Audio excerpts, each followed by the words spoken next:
For about 10 years, teenagers had their own nightclub. Not a bar, not a house party, an actual club with a DJ, a dance floor, strobes, and fog machines. Teen dance clubs, and if you were there, you already know what I'm talking about. A massive dark room that smelled like clove cigarettes and Aquanet hairspray the second you walked in. You'd leave drenched in sweat and you didn't care at all. But it was ours in a way that almost nothing else was. If you were there, you felt it too. And if you're younger than us, you probably have no frame of reference for this at all, because nothing has ever replaced it. Today we're going back, where they came from, what they actually were, why they mattered more than anyone gave them credit for, and exactly how they got killed. To understand where teen dance clubs came from, you have to go back to the moment disco died. July 12, 1979, Comiskey Park, Chicago. A local radio station had a promo where fans paid just 98 cents to get into the game if they brought a disco record to the ballpark. The records were collected at the door and then piled up in the middle of the field in between games, and then supposedly there were explosives placed underneath the records or on top of the records, and the records blew up. Radio stations abandoned the format. The enormous dance venues that had been built around it with professional sound systems, light rigs, and fog machines were suddenly empty. So here you got all these huge empty disco venues with nowhere to go and no business model. And here's the piece that actually sealed it. July 17, 1984, President Reagan signs the National Minimum Drinking Age Act. Every state had to raise the drinking age to 21. That law wiped out a huge portion of the remaining disco crowd overnight. So some venues just adapted. No alcohol, all ages, cover charge at the door, a DJ in the booth.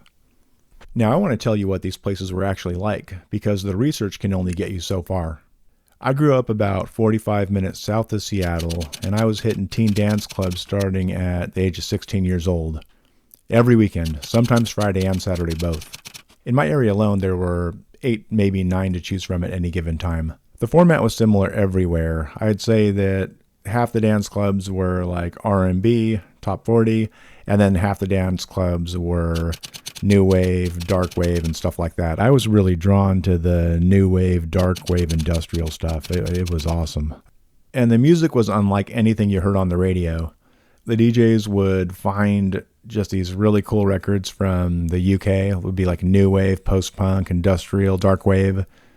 You'd hear a song and you'd fall in love with it, but you'd have no idea what it was called because there was no Shazam back then. Nothing. So you just had to sound it out in your head and try to describe that record to someone at a record store later. It was like a treasure hunt. I started collecting records around the age of 13, but the dance clubs pulled me deeper into it. You'd hear something that wrecked you because you wanted it so bad you had to own it. That urgency is gone now. You can find anything in 30 seconds. But back then, a song could haunt you for months. And then there was a social scene. There were kids at my high school I'd known forever, but seeing them at a dance club outside of school in the dark dressed up on a Friday night, it was completely different.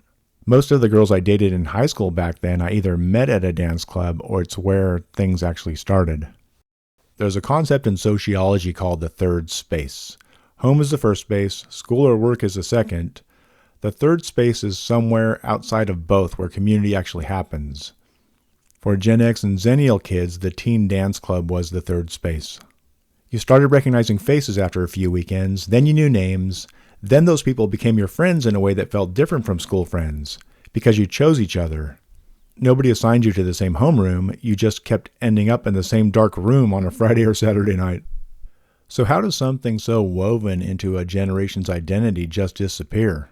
Youth violence was climbing nationally throughout the 80s and into the 90s. Gang activity was spreading into the suburbs, and teen clubs drew large crowds. So when something happened near or outside of a dance club, it always made the news. One incident could close a venue that had operated clean for years. Cities and suburbs responded with ordinances that made teen nights financially impossible. And this era quietly ended.